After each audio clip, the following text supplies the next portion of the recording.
from about 15 years on up, a great deal of my thoughts were basically unshareable. We are all evil in some form or another. Are we not? Yes, I am not 100%, but I am you. My mother was a sick, angry, hungry, and very sad woman. I hated her, but I wanted to love my mother. This is Serial Killing, a podcast. Hello again, and welcome to Serial Killing, a podcast. This is Alyssa Carroll, and I am your host and the creator of @serial_killing on Instagram, where we go through the life stories of serial killers to see if we might catch a glimpse of why they displayed their famous, vile, and disturbing behaviors. This week's podcast will be on Ed Gein. Ed Gein was born on August 27, 1906, making him a Virgo in La Crosse, Wisconsin. And as we always do, let's get into some of the history at that time. In 1906, Theodore Roosevelt was the president who had taken the oath of office after the assassination of President William McKinley. He had previously been the police commissioner of New York City. From the late 1800s through the 1920s, it is estimated that 23.5 million immigrants came to the U.S., most of them being from Southern and Eastern Europe, as well as parts of Asia and Latin America. The year Ed was born, 1,100,735 immigrated to the U.S., the largest number ever to arrive in one single year at that time, and in 1906, the largest population to move over was actually from Italy. This influx of immigrants worked the lower income jobs and were semi-skilled, but nonetheless much needed workers for the blossoming industrial era. This population boom within the factories and industry inside the cities made the major cities grow exponentially. But most people earned their living working in agriculture during this time. Now, this was a time before welfare and government assistance. There were no programs for the poor, but during this time, the Democrats mostly, but Republicans too, promised they would put welfare programs in place to help the more unfortunate, a move to garner more votes for sure. And even though the Civil War had been over for over 40 years, there was still a lot of racial tension in the South.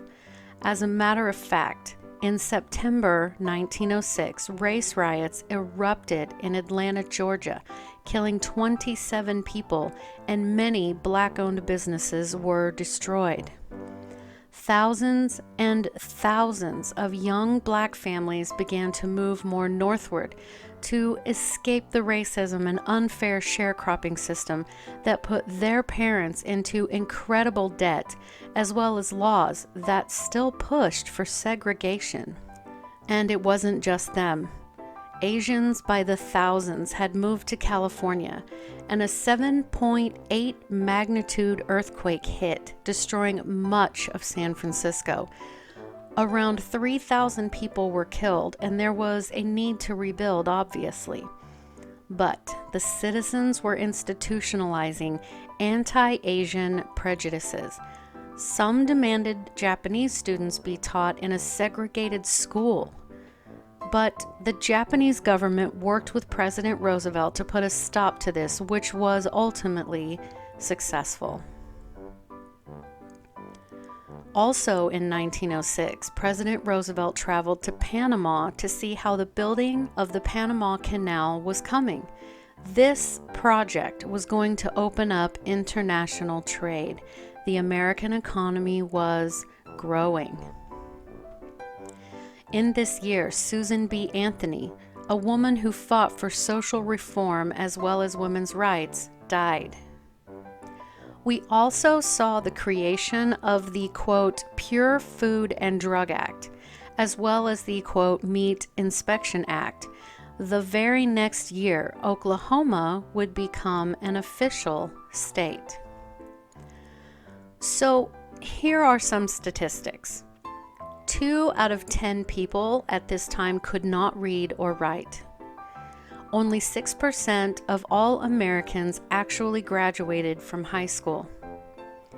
More than 95% of all births were done at home. The top 5 leading causes of death at that time were pneumonia or the flu, tuberculosis, diarrhea, heart disease, and stroke. Also, 90% of all doctors had no actual college education. Marijuana, heroin, and morphine were all easily purchased over the counter at drugstores. And only 14% of homes had an actual bathtub. Back then, women only washed their hair about once a month, and when they did, they either used borax or egg yolks as shampoo. The average worker only earned about $400 a year. Sugar was 4 cents a pound, eggs were 14 cents a dozen, and coffee was 15 cents a pound. Now, Wisconsin, around the time of Ed's birth, had a very large population of German and Scandinavian immigrants. It is located at the top middle portion of the United States. It is known as, quote, America's Dairyland because it leads the country's production of dairy products, most famously, cheese. La Crosse is located along the Mississippi River. Now, around the time of Ed's birth, it was actually quite a progressive and growing city, with 3 colleges and universities established there between 1890 and 1912. Ed Gein's parents were George and Augusta Gein. George Philip Gein was born in August 1873 in La Crosse, Wisconsin. His father was from Ontario, Canada, and his mother was from Germany. Augusta Wilhelmine Lerck was born in July 1877 in Wisconsin, but her parents were both specifically from Prussia, Germany. Now, Augusta idolized her father, who was a very strict disciplinarian. Her family was extremely and devoutly religious. George and Augusta were married in December 1900. Ed's only sibling and older brother, Henry, was born in January 1901. So guys, let's do the math. Ed's parents were married in December, then the next month his brother was born. And this is interesting considering how religious Augusta was. So unless history has gotten either the wedding day or the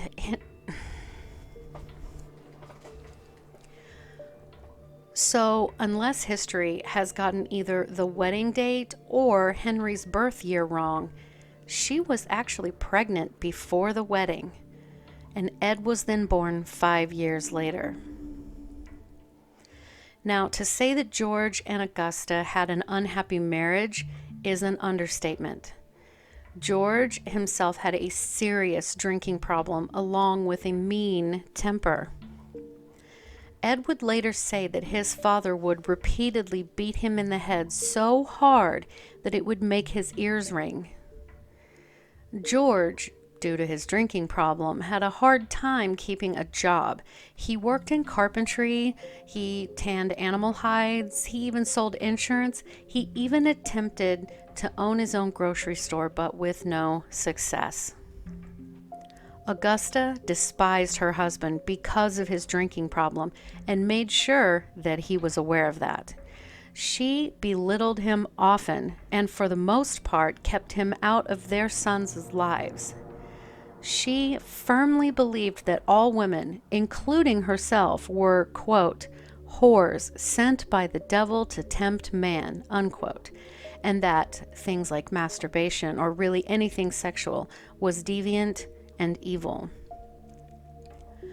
So when George saw that his and Augusta's grocery store was not going to be successful, they sold it and bought a farm with 155 acres near Plainfield, Wisconsin.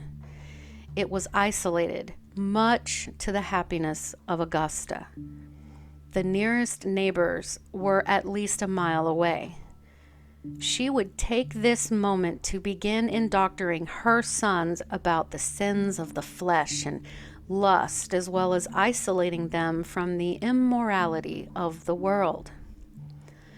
She successfully molded her sons to be completely and emotionally dependent upon her. She taught them that she was the only person that they could trust or love, and although she was cold and distant, something tells me hugs and kisses were not doled out to her children. But rather surprisingly, both boys, especially Ed, worshipped their mother, referring to her as a saint. She was quite successful in brainwashing them.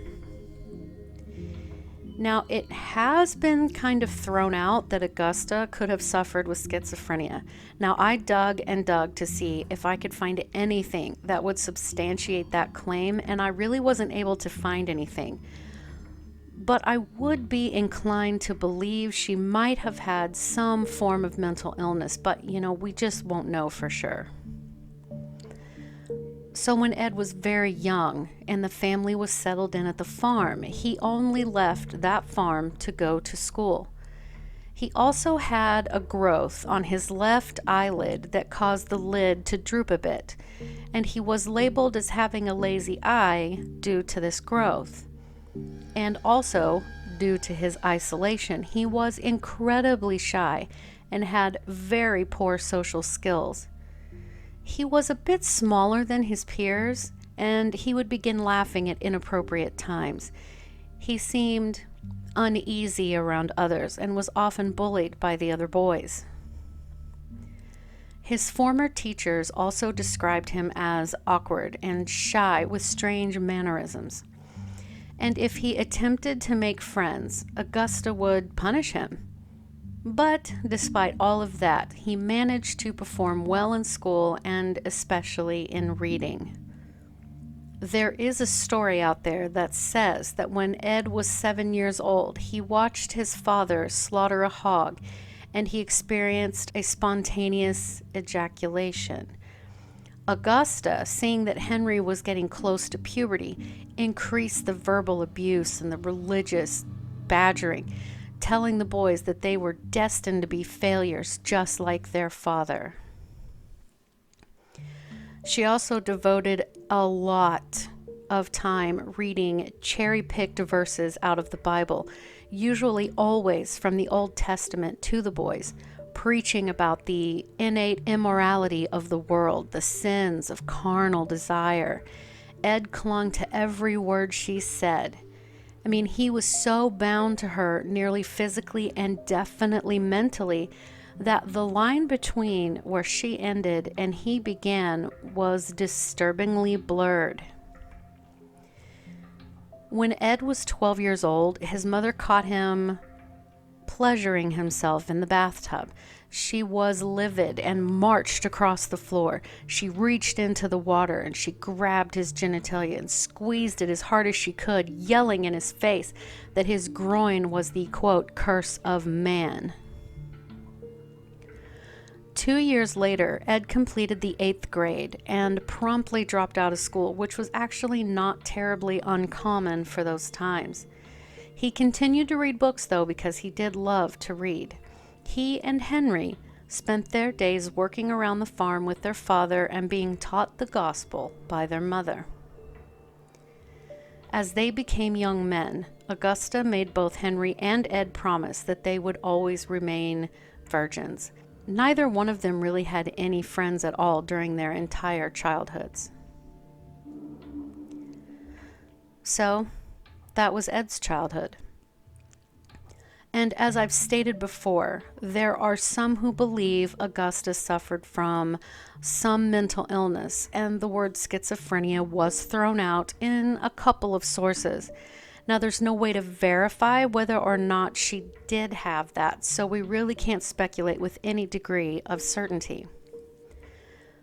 But we do know that she was fanatically religious and detested her husband for his sinful addiction to alcohol. Now, I would love to know how they actually met and why she even agreed to marry him in the first place, but unfortunately I wasn't able to find that. Now, again, if the dates of their marriage and Henry's birth are accurate, that would mean that she was already pregnant when they married. That means she would have had intercourse before marriage, which would go against everything she believed in. It would then kind of make sense that she believed that all women, including herself, were, quote, whores of Satan.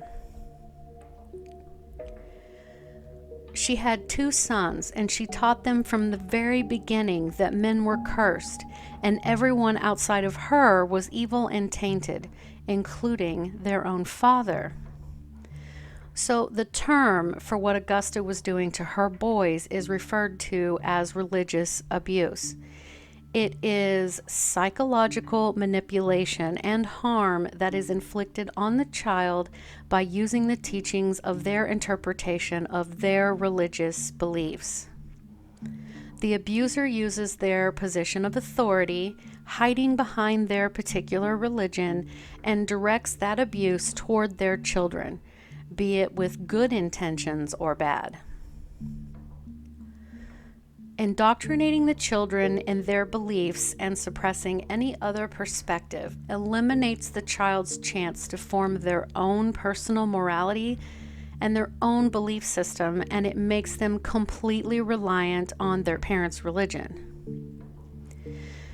They never truly learn to reflect critically and fully interpret information they receive and absorb it in their own way.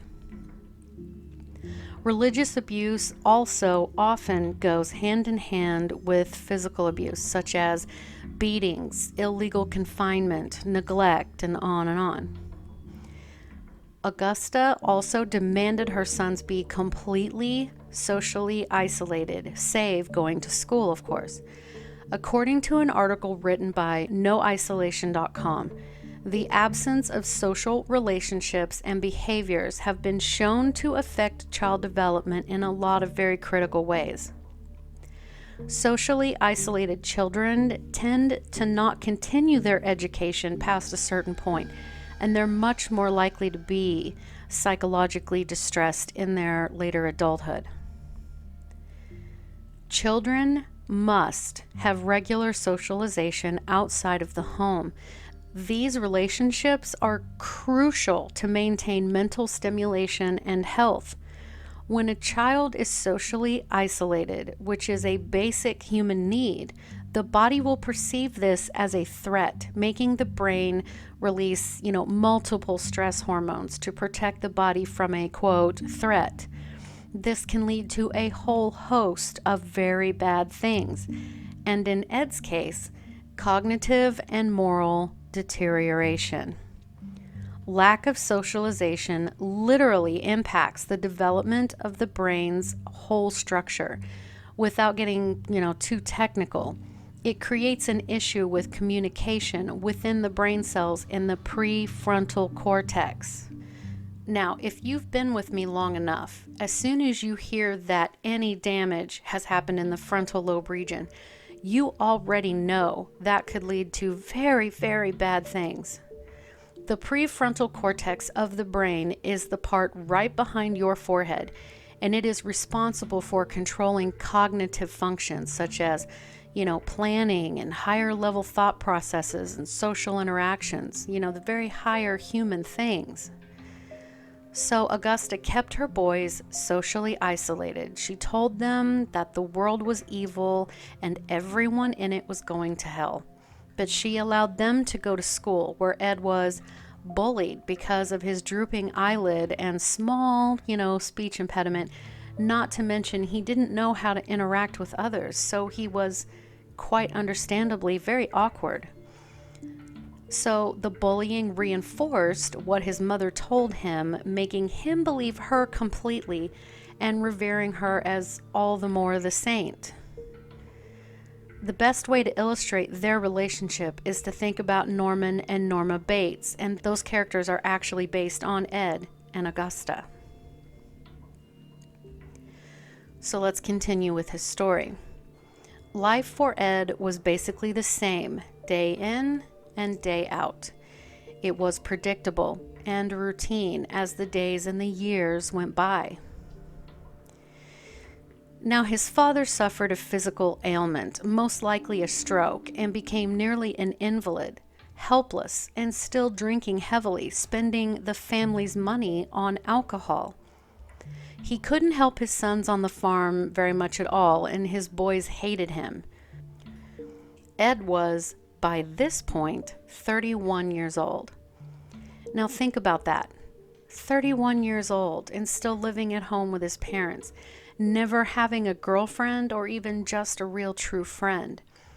His entire existence was that farm and his mother. So then in 1940, when Ed was 34 years old, his father died from heart failure. He was 66 years old. With Augusta aging as well, Ed and Henry were forced to go into town and do odd jobs to help bring money into the family. Now, while the townfolk were curious about the brothers that no one really knew, they also knew that they were hardworking, honest, and God-fearing folk. The residents of the community hired them on as handymen, and, as strange as this sounds, Ed was even hired to babysit some of the local children. And he actually really enjoyed babysitting because he could relate to children much easier than he could any of the adults. Now, his brother Henry began dating a woman who had been divorced and was a single mother of 2 children. And not only that, he had been making plans to move in with this woman. Can you imagine Augusta's rage? It was during this time that Henry began to express concerns about his little brother's attachment to their mother and started saying bad things about her to Ed, which of course upset Ed greatly. On May 16th, 1944, 38-year-old Ed and 43-year-old Henry were doing some controlled burning on their land to control the growth of vegetation. I mean, this is a very common practice even to this day. But this fire got away from them. It got out of control, which caught the attention of the fire department, who came to help put it out. Once it was out and the fire department had left, Ed reported that Henry was missing. A search party was put together, and with flashlights and lanterns, they began walking the property to find Henry, but Ed was mysteriously able to just take the police directly to Henry's body. Henry was found face down without so much as one burn on his body. He did, however, have bruises on his head. But the police did not suspect foul play, and his death was listed as asphyxiation. No investigation, no autopsy. Now, of course, it is speculated that he killed his brother, and it makes sense as to why he would. Henry was having a relationship with a sinful woman who had had a divorce, which was completely unacceptable to the teachings of Augusta Gein. Then on top of that, Henry had begun to say not very nice things about their mother, expressing concerns about Ed and Augusta's relationship. But there really was never any proof that Ed did, in fact, kill his brother, so I will leave that conclusion up to you. But after Henry's death, Ed continued to do odd jobs around the community and make more money. I mean, at this point, it was just Ed and Augusta. Now, the locals thought him a bit, slow and immature, but harmless nonetheless. But not long after Henry's death, the now 67-year-old Augusta suffered a debilitating stroke that left her paralyzed, and she needed around-the-clock care. Ed devoted himself to caring for her. She suffered another stroke, and her health began to deteriorate rapidly. In December 1945, Augusta Gein was dead.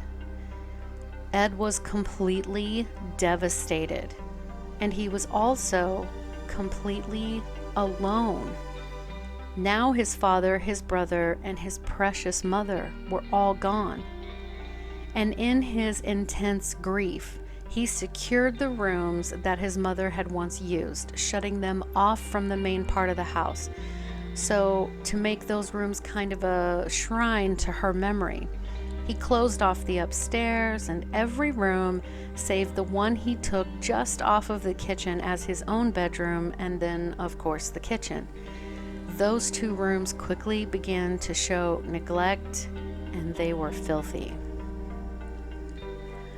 But Ed continued to go into town and, work for people and make some money, but he did get a farm subsidy from the government in 1951.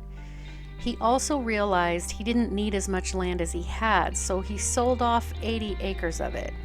And this got him enough money from that sale that he no longer needed to work, but he did continue to do little odd jobs once in a while. Now that his mother was gone, he was free to do more as he pleased. He still loved to read, and he began reading magazines and books that involved death. He was particularly drawn to reading anything true crime, including things about cannibalism, all the way to accounts of the torture camps of the Nazis. In particular, he was curious about the medical experiments the Nazis carried out on their prisoners in those camps. Ed was never one to take care with his personal hygiene, but now that his mother was gone, his appearance was getting worse. People began to comment in whispers on just how very bad he smelled. And after a little over a year of utter and complete loneliness, he later stated that he began to have strange visions and started visiting his mother's grave at night. Then, after visiting her several times, he decided to dig her up. Once he got down and opened up her casket, he twisted her head off with his bare hands. He took it home and he shrunk it according to how it was described being done in one of his books. Now, interestingly, some sources say he somehow managed to convince a local farmhand by the name of Gus to help him begin to dig up the graves of newly deceased and freshly buried bodies. Other sources say he did it alone. But regardless, after digging his own mother up, he began to visit cemeteries and would get the dead bodies out of fresh graves and take them home. Ed would later say that while he was doing this, he was in a kind of daze-like state, and if he came out of that state while at the cemetery, he would simply leave without taking anything. But, for the most part, he did take trophies home. He later confessed to making about 40 visits to cemeteries in all. He would watch the obituaries in the local newspapers because what he wanted most of all was the bodies of middle-aged women who somewhat looked like his mother, or at least in his eyes. Once he got these corpses back to the farmhouse. He would dissect them with the well-practiced hands of a lifelong hunter, and he kept the parts he liked the most. Those included the heads, the livers, the hearts, the intestines, and the sex organs. He would then skin the bodies and put that skin over a tailor's dummy that is used to make clothing. Then he would tan the skin and prepare it to be sewn. His ultimate goal? To make a woman's suit so that he could transform into his mother. He used the facial skin from the corpses to try to make masks or shrunken heads. It is said that children from town would sneak up onto Ed's property and try to peek into the windows to see if these shrunken heads actually existed. And when they saw them, he would tell them that they were from the Philippines and that they had been sent to him by some cousin who had been stationed there during World War II. But, he would get irritated with these kids sneaking around, and he would eventually chase them off. Also in 1951, the now 45-year-old Ed began visiting a local tavern that was owned by a woman named Mary Hogan. She was lowerish, middle-aged, and somewhat resembled his mother, at least to him, but she cussed like a sailor and had a very questionable reputation. Ed became fixated on her because to him she looked like his mother, but she was also the polar opposite of his mother at the same time. He was also growing tired of digging up women who had been dead for some short amount of time. Ed later swore that he never did anything sexual with these bodies because they smelled too bad. So from 1947 until 1954, Ed dug up bodies, but he decided he wanted someone more fresh. So in December of 1954, tavern owner Mary Hogan disappeared. There was blood on the floor next to an empty bullet shell casing. Now, it did not escape the town folks' attention that Ed had been transfixed with Mary, and he was indeed a suspect, but they could never connect him to the murder, and again, her body was never found. But the very next day after the murder, while he was working with a man named Elmo, he admitted to putting a gun to Mary's head, shooting and killing her, and then stringing her up at his house. But Elmo knew that Ed was odd, and he, dismissed it, thinking he was just joking around. But a few other people had gone missing as well with suspected foul play, such as a 15-year-old girl, Evelyn Hartley, who had been taken while babysitting. Her broken glasses, bloodstains, footprints, along with her undergarments and a bloody pair of men's pants were found further away from where she had been babysitting. And Ed was later suspected of this, but again, her body was never found. And there were other people off and on throughout the years that Ed was suspected of taking and or killing, but there just was no proof. Then on November 15th, 1957, the now 51-year-old Ed Gein entered the town's local hardware store that was ran by Bernice Warden. She was a middle-aged woman with grown kids. He asked her and her son what happened to be... No. He asked her and her son that happened to be in the store at that time about some antifreeze. He said he'd be back to purchase some.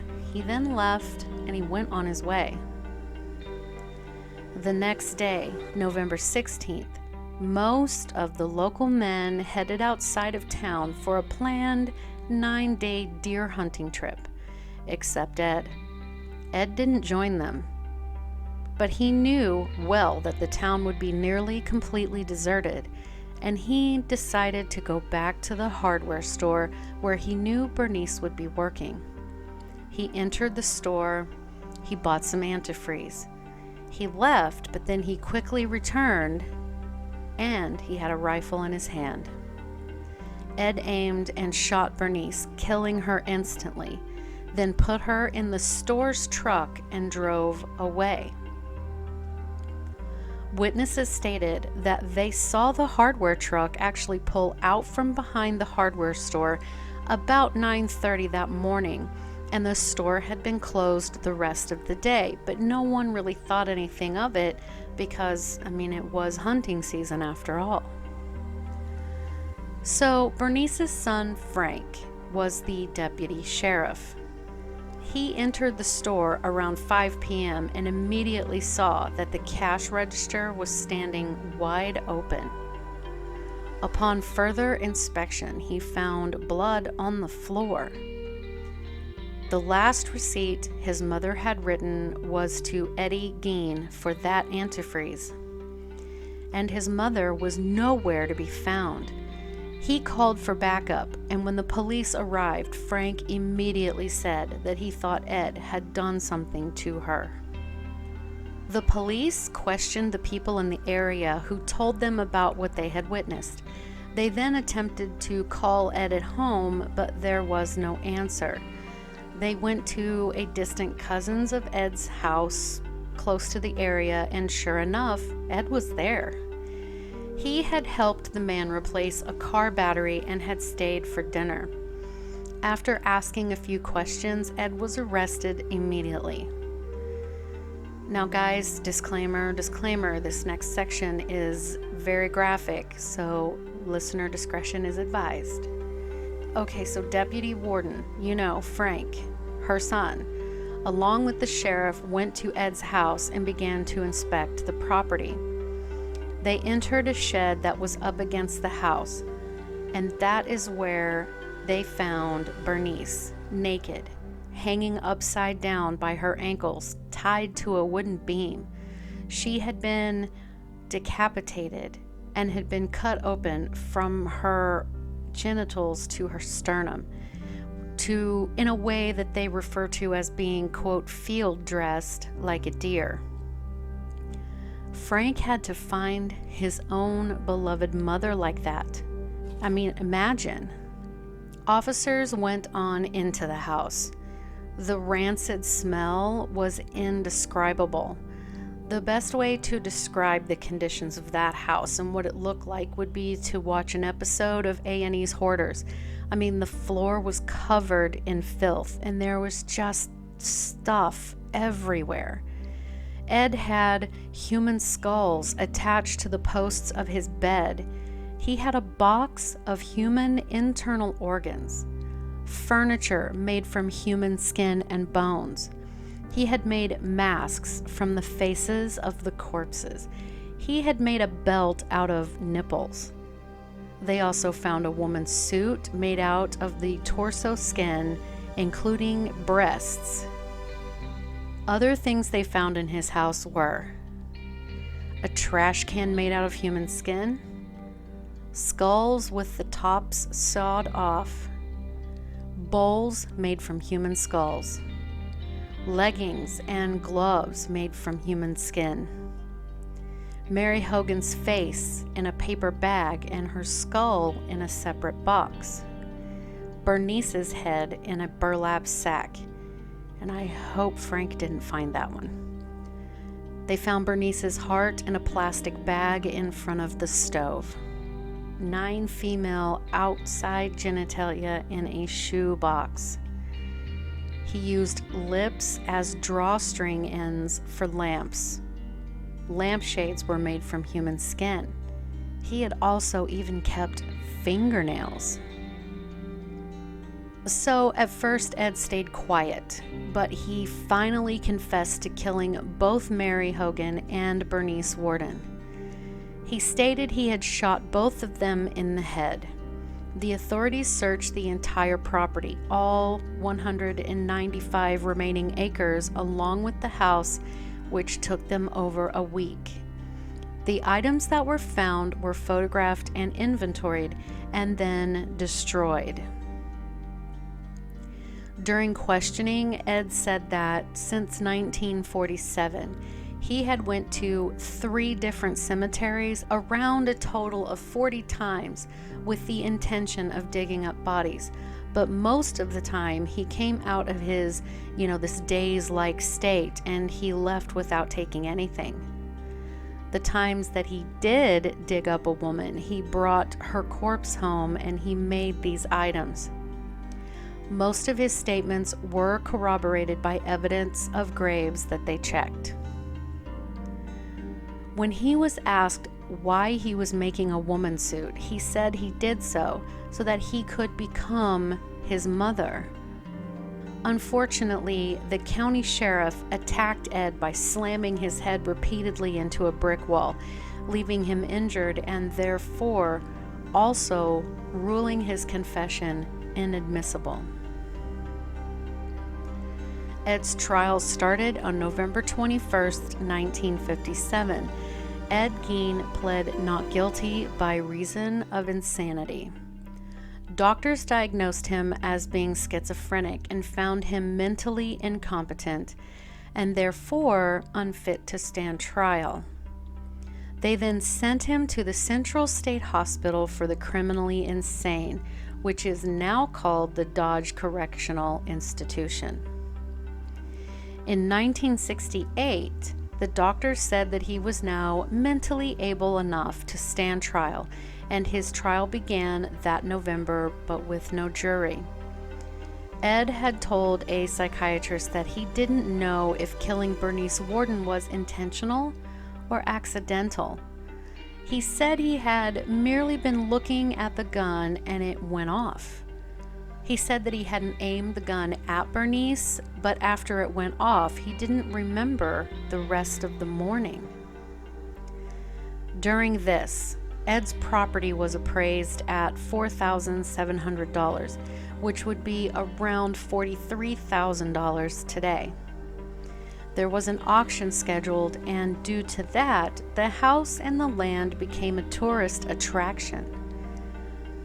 Word spread quickly, and just 3 days before that very auction, the house was just mysteriously and completely destroyed by a fire. Conveniently. Now, Ed's car that he used to transport the dead bodies was auctioned and sold for $760 to Bunny Gibbons, who was a carnival sideshow operator. Bunny then charged 25 cents admission to be able to see it. Now, as far as where that car is today, no one knows. There were also no known photographs of that car. He was ultimately found guilty and spent the rest of his life in a mental hospital. He was, by all accounts, a model prisoner and patient for the rest of his life. I mean, he had grown up in a very strict and regimented household, so being in an institution would have felt quite normal to him, I'm sure. In July of 1984, 77-year-old Ed Gein died from lung cancer. He was buried with his parents and his brother, but the gravestone was being chipped away and then was actually stolen, but since returned, and it is currently in storage at the local sheriff's department. So, it is important that I say that we have no actual proof that Ed was a serial killer.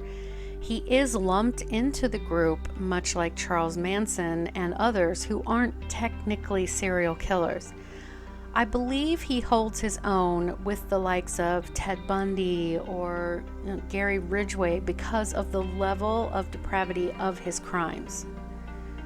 Augusta Gein molded her son's young mind, and Ed had a very unhealthy attachment to her. He literally worshipped her, even though she was so overbearing, so dominating, and emotionally abusive. Experts say that he developed this, angelic view of his mother to help him cope with the abuse. Some say Ed was transgendered, but experts disagree. It's not that he wanted to become a woman, that he felt his body didn't reflect how he felt inside, but rather he was trying to, in a very morbid way, resurrect his mother. He was already a middle-aged man when his mother died, and he had zero experience in dealing with anyone else outside of his father or brother in any lengthy manner. It is no wonder he acted out in loneliness. But would he have murdered anyone if his mother hadn't brought him up in such an intense and negative environment? My opinion is no, he would not have. But what do you think? Leave me a comment on Instagram at serial_killing or YouTube under the same name as this podcast.